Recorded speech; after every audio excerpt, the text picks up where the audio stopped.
एका पुस्तकाचा 3/5 भाग आणि 15 पाने वाचल्यानंतर 125 पाने वाचायची शिल्लक राहतात, तर त्या पुस्तकाला एकूण किती पाने आहेत? एका पुस्तकाचा 3/5 म्हणजे पुस्तक एक आहे. पूर्ण भाग म्हणजे 100%. 100% भाग म्हणजे काय? एक. एवढं लक्षात घ्यायचं. तर मग आता किती? 3/5 भाग वाचलाय. त्याच्यानंतर 15 पाने वाचल्यानंतर किती पानं वाचायची राहिले? 125 पानं वाचायची राहिली, म्हणजे शिल्लक राहिली. वाचायची शिल्लक राहिली. म्हणजे तुम्हाला पानं किती माहिती आहे सांगा? 125 आणि 15 140 पानं माहिती आहे, बरोबर? तर याचा अर्थ काय? समजा 3/5 भाग वाचला म्हणजे किती भाग राहिला वाचायचा?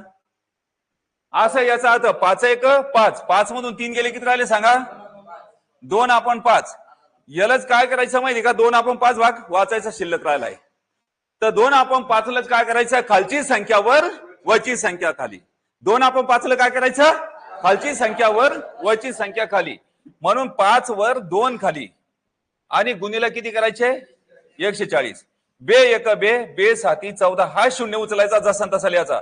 हा शून्य जसा तसा लिहा आणि 5 7 35. मग त्या पुस्तकात एकूण पाने किती आहे सांगा? 350.